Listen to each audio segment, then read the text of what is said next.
Важно помнить, что дикие животные могут вести себя непредсказуемо, и маловероятно, что кит намеренно атакует человека. Важно уважать дикую природу и держаться на безопасном расстоянии от диких животных в их естественной среде обитания. Давай я расскажу тебе эту историю. Киты — властелины океана. Это огромные, быстрые пловцы, весящие до 160 тысяч килограммов. Они могут заглатывать бесчисленное количество рыбы и креветок своими огромными ртами. Даже свирепые акулы их боятся. Киты не позволяют причинить вред кому-либо на их территории или оспорить их статус. У них почти нет естественных врагов в океане. Они часто висят в этой комфортной среде и даже шутят о том, чтобы выдворить других морских существ. У китов доброжелательная натура, и они млекопитающие.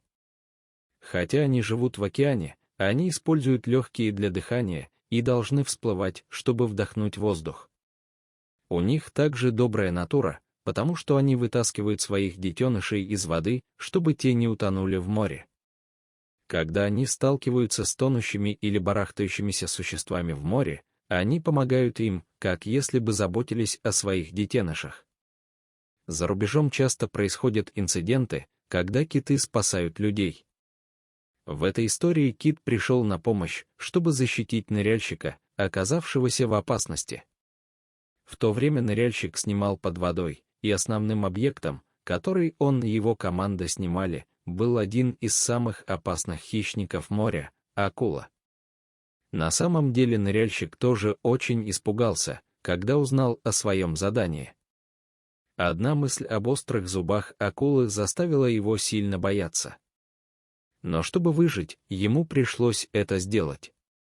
К счастью, вскоре после погружения в море он увидел акулу, плавающую у поверхности. Треугольный спинной плавник акулы выдал ее. Так что ныряльщик осторожно достал свое оборудование с лодки и опустил его в воду. Ныряльщики следовали за акулой на расстоянии, пытаясь сфотографировать и записать ее движение, не беспокоя ее. В этот момент ныряльщик почувствовал, что течение внезапно ускорилось, а также почувствовал, что крупный объект быстро движется к нему. Ныряльщик почувствовал, что что-то пошло не так, но его движения были слишком медленными, чтобы избежать этого. Он не мог ничего разглядеть в одно мгновение и быстро оказался проглоченным китом вместе с камерой.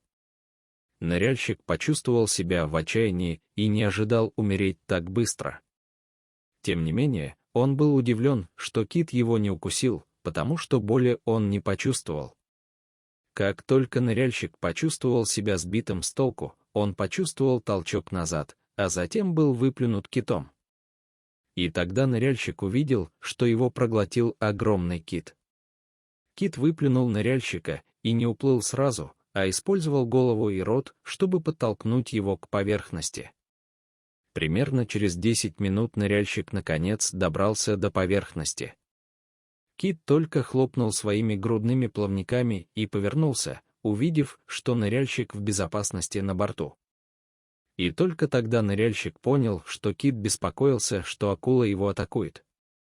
Этот кит был действительно умный. Мозг китов может достигать 9 килограммов, а количество нейронов — 20 миллиардов. Хотя они и не так умны, как люди, их интеллект тоже очень высок. Они могут определять существа, нуждающиеся в спасении, и помогать им осознать свою ценность, что свидетельствует об инстинкте и способности к эмпатии. Киты — воины океана, и они часто видят свет дня. Есть много других примеров того, как киты спасают людей. В Авила-Бич, Калифорния, Йоланда и Рафаэль пережили удивительную встречу, плавая на байдарках в солнечный день. Они договорились покататься на байдарках и понаблюдать за горбатыми китами. В то время они хорошо проводили время, но, к удивлению всех, горбатый кит внезапно выпрыгнул из моря и проглотил Йоланду и Рафаэля вместе с их байдаркой, заставив других пассажиров закричать от страха. Этот процесс был заснят другими туристами. В тот момент Йоланда и Рафаэль внезапно почувствовали удар тяжелого объекта, рухнувшего на них, а затем оказались в мягкой полости, где было настолько темно, что они ничего не могли разглядеть и не могли найти выход. После этого они поняли, что их не мог проглотить огромная акула. В тот момент они были уверены, что умрут, и не знали, что делать. Очень расстроенные, они все же не потеряли надежду выжить, а приложили усилия, чтобы найти выход.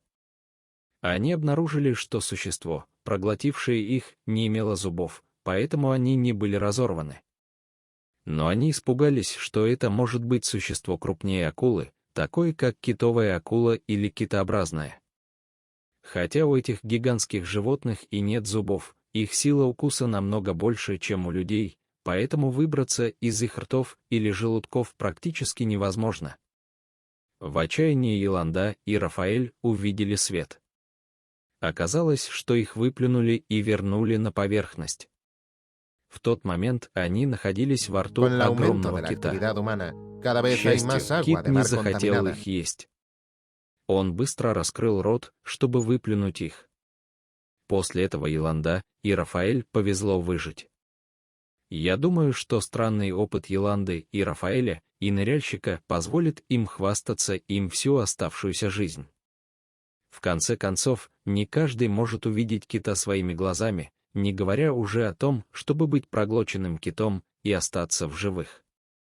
Хотя киты кажутся очень сильными, на самом деле они очень хрупкие. В наши дни человеческая рыболовецкая деятельность привела к резкому сокращению численности морских животных, и большинство из них оказались на грани вымирания. Киты тоже сильно пострадали. На самом деле люди причинили им много вреда.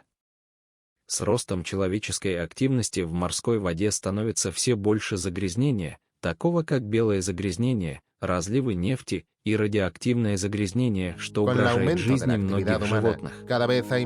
Есть много пингвинов, покрытых топливом, альбатросы, полные мусора в животе, черепахи с 12-сантиметровыми пластиковыми трубками в носу, и аисты, покрытые пластиковыми пакетами. На суше киты не могут избежать трудной ситуации с загрязнением морской воды. Они поедают рыбу, отравленную морской водой, и их кишечник раздувается, как воздушный шар, и в конце концов они выбрасываются на берег. Важно осознавать важность защиты окружающей среды и дикой природы, чтобы построить лучший и более сбалансированный мир. Важно предпринимать конкретные шаги по защите окружающей среды, такие как сокращение нашего углеродного следа, поддержка устойчивых практик и поддержка организаций, работающих над защитой дикой природы и окружающей среды. Спасибо за просмотр этого видео. Если оно вам понравилось, не забудьте поставить лайк и подписаться. Дайте знать, что вы думаете об этой истории в комментариях ниже. До встречи!